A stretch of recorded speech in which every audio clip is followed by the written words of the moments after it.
கேட்டுக்கலாம். ரத்தத்தில் அவ்வளவு சமாச்சாரங்கள் இருக்கு. அதனால இஸ்லாம் என்ன பண்ணுதுன்னா அடிச்சு சாப்பிடக்கூடாதுன்னு சொல்லுது. அடிச்சீங்கன்னு வைங்க ரத்தம் அதுல இருக்கும், அதுக்குள்ளே உறைஞ்சு போயிடும். அதுக்குள்ள இருக்கிற கிருமிகள் அப்படியே கொஞ்சம் உறைஞ்சு போன உடனே அதை கிழிச்சுக்கிட்டு சதைக்கெல்லாம் வந்துடும். அந்த ரத்தத்தில் இருக்கிற கிருமி ஓடிக்கிட்டு இருக்கும்போது லூசா இருக்கும், அது இயங்க முடியும். போக போக ரத்தம் உறையுது பாருங்க, உறைஞ்சவனே என்ன செய்ய முடியும், கிழிச்சுக்கிட்டு உட வச்சுக்கிட்டு உள்ள ஒடியாந்துரும் சதைக்குள்ள, எங்க பார்த்தாலும் ஊடுருவி கெட்டு போயிடும். அப்படிங்கிறதுனால அடிச்சு ரத்தத்தை வெளியேற்றாமல் சாப்பிடக்கூடாது. இது இஸ்லாத்தினுடைய கட்டளை. அறுக்கணும், ரத்தம் பூரா வெளியேறணும். வெளியேறின ரத்தத்தை திங்கக்கூடாது, கறியை திங்கலாம். இது இஸ்லாத்தினுடைய. அது போக அடிஷனலாக இது கடவுளுடைய படைப்பு. இது அது உன்னைய மாதிரி இயங்கக்கூடிய ஒரு படைப்பு. ஓடும், ஆடும், திங்கும், படுக்கும், தூங்கும். அந்த மாதிரி ஒரு பிராணி. அதை கடவுள் உனக்கு அனுமதிச்சிருக்கிறார். நீ அதை உண்டாக்கல, நீ அதை உற்பத்தி பண்ணல. கடவுள் உனக்கு அனுமதிச்சிருக்கிறதுனால கடவுளே நீ தான் எனக்கு அனுமதிச்ச அப்படி நன்றி செலுத்தும் விதமாக கடவுள் பெயரால் நான் அறுக்கிறேன் சொல்லி அறுத்து சாப்பிட வேண்டும் என்று முஸ்லிம்களுக்கு போடப்பட்ட கட்டளை. கடவுள் தான் எங்களுக்கு அந்த அனுமதியை கொடுத்திருக்கிறார். அப்படிங்கிறதுக்காக வேண்டி பிஸ்மில்லா, இறைவன் பெயரால். பிஸ்மில்லான்னு அர்த்தம் கடவுளுடைய பெயரால் நான் அறுக்கிறேன். கடவுள் படைச்ச பிராணியை நீ அனுமதிச்சா நான் அறுக்கிறோம், அறுக்கணும் நாங்க அறுக்கல, சாவடிக்கணும் நாங்க சாவடிக்கல, எங்களுக்கு உணவாக பயன்படுவதற்காக நீ அனுமதித்திருக்கிறாய் அப்படின்னு சொல்லும் பொழுது நம்ம கிட்ட இந்த கொடூர எண்ணம் மாறிடும்.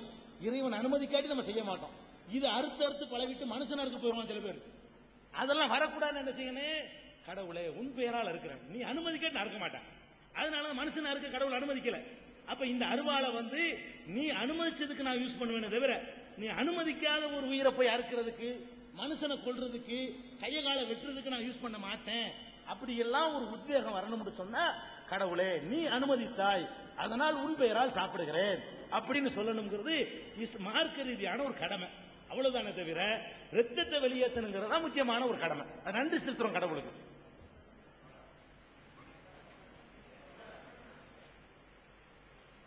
திருப்பத்தூர் ஜெயச்சந்திரன். வாய்ப்பு தந்த கண்ணியத்துக்குரிய சகோதரர்களுக்கு என்னுடைய நன்றிகள். ஒரு சகோதரர் சுன்னத் பற்றி ஒரு சந்தேகம் கேட்டார்.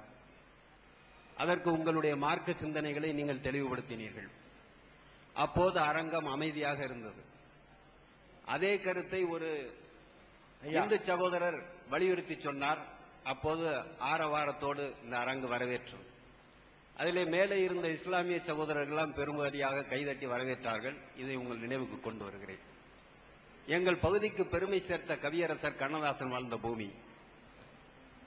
இந்துக்களுடைய வேத நூலாக ஏற்றுக்கொண்டிருக்கின்ற பகவத்கீதையை அவர் எளிய தமிழ் படுத்தி அர்த்தமுள்ள இந்து மதம் என்று ஒரு நூலாக்கி தந்தார். இஸ்லாமிய சகோதரர்கள் கூட படித்து மகிழ்ந்தார்கள். கிறிஸ்தவர்களுடைய வேத நூலாகிய இருக்கின்ற பைபிளை அவர் மொழிபெயர்த்து இயேசு காவியம் என்று தந்தார்கள். கற்கண்டு கவிதை வரியிலே தந்தார்கள். அதை அனைத்து மதத்தினர்களும் வரவேற்றார்கள், ஆனந்தப்பட்டார்கள். ஸல்லல்லாஹு அலைஹி வஸல்லம் அவர்களுடைய நற்சிந்தனைகளை, திருக்குரானினுடைய போதனைகளை எல்லாம் அவர் தமிழ்படுத்த வேண்டும் என்று இறுதி கட்டத்திலே ஆசைப்பட்டார்கள். ஆனால் அப்போது இந்த இஸ்லாமிய சகோதரர்கள் திருக்குரானினுடைய புனிதம் கெட்டுவிடும் என்று பலத்த எதிர்ப்பு தெரிவித்தார்கள். அதனால் அவருடைய கடைசி ஆசை நிறைவேறாமல் போய்விட்டது. ஆக ஒரு ஸல்லல்லாஹு அலைஹி வஸல்லம் அவர்களுடைய நல்ல சிந்தனைகளை, திருக்குரானுடைய நல்ல வழிகாட்டுதல்களை எல்லாம் ஒரு இந்து சகோதரன் எடுத்துச் சொல்லக்கூடாதா? அது பாவமா? அது எந்த வகையிலே உங்களுடைய திருக்குரானினுடைய புனிதத்தை பால்படுத்துகிறது என்பதை சற்று விளக்க வேண்டும். ரொம்ப அற்புதமான அழகான கேள்வி கேட்டிருக்கிறாங்க. அதாவது இதுல ரெண்டு விஷயத்தை நீங்க விளங்கிக்கணும். கவிஞர் கண்ணதாசன் அவர்கள் திருக்குரான தமிழ் மொழியில மொழிபெயர்க்கிறேன்னு சொன்ன பொழுது முஸ்லீம்கள் எல்லாம் எதிர்ப்பு தெரிவித்தாங்க. அது உண்மைதான், எதிர்ப்பு தெரிவித்து அதெல்லாம் மறுக்கொள்ள முடியாது, உள்ளதான் அவங்க சொல்றாங்க. ஆனா அதுல விளங்கிக்கணும், மொழிபெயர்ப்பது என்று சொன்னால் இரண்டு மொழி ஒருத்தருக்கு தெரிஞ்சிருக்கணும். ஒன்னு எந்த மொழியிலிருந்து பெயர்க்கிறோமோ அந்த மொழியும் தெரிஞ்சிருக்கணும், எந்த மொழிக்கு அதை மொழிபெயர்க்கிறோமோ அதுவும் தெரிஞ்சிருக்கணும். கண்ணதாசனை பொறுத்த வரைக்கும் தமிழ் நல்லா தெரியும், கடல், அது எந்த குறையும் சொல்ல முடியாது. திருக்குரான் அரபு மொழியில் இருக்கிறது. அரபு மொழியில் இருக்கிற குரானை அவர் தமிழ் படுத்துறேன்னு சொன்னாரையானால் நிச்சயமா அது கரெக்டான வடிவத்தில் வர. அரபி அவருக்கு தெரியாது. கண்ணதாசனுக்கு அரபி தெரியும் சொன்னா அவர் அரபு மொழியிலிருந்து மொழிபெயர்த்து செய்வார்னு சொல்லி ஒத்துக்கொள்ளலாம். இப்ப பிக்தால் இருக்காரு, மெர்மெடிக் பிக்தால், அவர் திருக்குரான ஆங்கிலத்தில் மொழிபெயர்த்தார். அவருக்கு வந்து அப்ப முஸ்லீம் இல்ல, அவர் பிந்த இஸ்லாத்துக்கு வந்தார். அவர் வந்து அரபியும் தெரியும் ஆங்கிலமும் தெரியும். அவருக்கு அரபியும் ஆங்கிலமும் தெரிந்த முஸ்லீம் அல்லாத ஒருவர் ஆங்கிலத்தில் மொழிபெயர்க்கும் போது யாரும் எதிர்க்கல.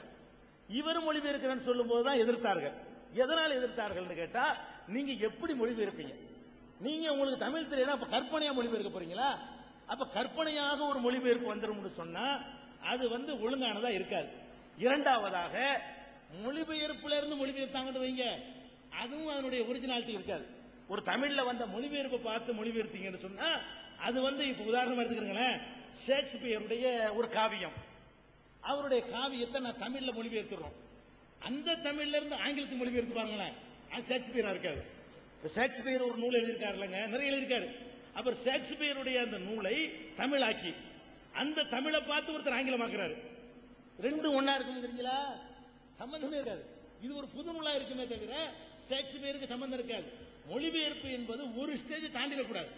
ஒரு ஸ்டேஜ் தாண்டி அதுல இருந்து மொழிபெயர்த்து போனாங்கன்னு சொன்னா அதுல பாரதூரமான பல மோசமான விளைவுகள் ஏற்பட்டு போயிடும். அதனால ஒண்ணு எதிர்த்தாங்க. இரண்டாவதாக கவிஞர்கள் இருக்கிறாங்கல்ல, கவிஞர்களுக்கு ஒரு ஒரு அளவுகள் இருக்குது. அவர்கள் வந்து என்ன செய்வாங்கன்னு கேட்டா, கடுகை மலையா பார்ப்பாங்க. கடுகை என்ன செய்வாங்க, ஒரு மரம் இருக்கு 5 அடியில தான் இருக்கு, வானலாவ உயர்ந்திருக்குமா, வானலாவ ஒரு மரம் இருக்கு, வானலாவ உயர்ந்திருக்குமா, வானத்தை விட்டுற அளவுக்கு இருக்குமா. கவிஞருடைய பார்வை எப்படி போகும்னு கேட்டா, இந்த மரம் வானலாவ இருக்குது அப்படின்னு அவன் என்ன செய்வான், சொல்லுவான்.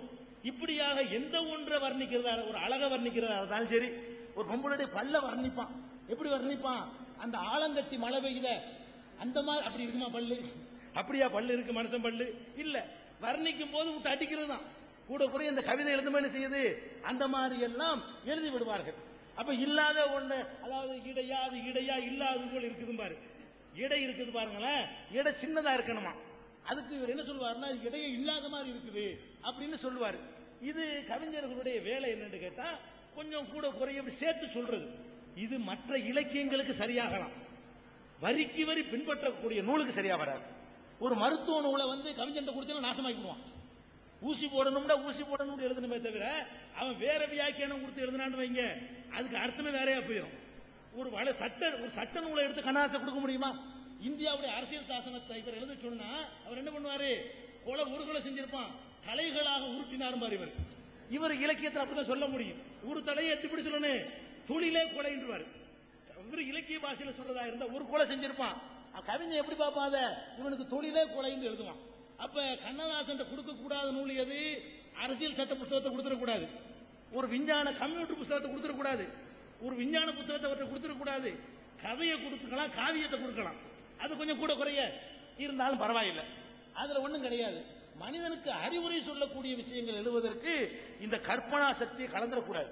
வரிக்கு வரி பின்பற்றணும்னு சொன்னா அதை வரிக்கு வரி அப்படியே கரெக்டான வார்த்தையை கொடுத்தா எழுதணும். கொஞ்சம் கூட இலக்கியம் கலக்கக்கூடாது. இலக்கண சுத்தமா இருக்கணுமே தவிர இலக்கியம் கலந்துச்சு நாசமா போயிடும். அந்த அடிப்படையிலையும் கண்ணதாசன் அவர்கள் வந்து அதை எழுதுனா அந்த ஒரிஜினாலிட்டி கிடைக்காது. இயேசு காவியம் எழுதினாரு, இயேசுக்கு ஓகே. நபிகள் நாயகத்தை பத்தி அவர் எழுதினார்னு சொன்னா கடவுள் ஆக்கக்கூடாதுன்னு இஸ்லாம் சொல்லுது, அவர் கடவுள் ஆக்கியிருப்பார். நபிகள் நாயகத்தை புகழ்றேங்கிற பேர்ல அவர் மாதிரி என்ன, அவர் காலில் கூட விழலாம்னு கூட எழுதுவார். ஆனா இஸ்லாம் அதை தடுக்குது. இப்ப நபிகள் நாயகத்தை வந்து ஒரு லிமிட்ல வச்சுதான் நாங்க புகழணும். அவர் புகழ்ற ஒரு நல்ல நோக்கத்துல கொஞ்சம் கூட குறை சொல்லிட்டாருன்னு வைங்க, எங்க அடிப்படை கொள்கையை தகர்ந்து போயிடும். வேற காழ்ப்புணர்ச்சியில சொல்லல, உலகம் பூரா குரானை வந்து இப்ப சிங்கள மொழியில மொழிபெயர்த்திருக்கிறார், ஒரு புத்த பிச்சு மொழிபெயர்த்திருக்கிறார். குரானை இலங்கையில் உள்ள சிங்கள பாஷையில ஒரு புத்த பிக்கு மொழிபெயர்த்திருக்கிறார். அது அந்த அங்குள்ள முஸ்லிம்கள் யாரும் அப்செக்ஷன் பண்ணல. ஏன்னா அப்படிதான் ஒரு கவிஞர் மொழிபெயர்த்தாருன்னு சொன்னா அது வந்து எப்பவுமே டேஞ்சரா போயிடும். கவிஞர்களை வந்து ஒரு அளவுக்கு தான் வைக்கணும். கவிஞர்கள் எல்லாத்தையும் கூட குறை ஆக்கி ஒரு ஒண்ணுமில்ல ஆக்கிடுவாங்க. அதான் காரணம், வேற ஒரு கால் பண்ணிச்சுலாம் காரணம் இல்லை.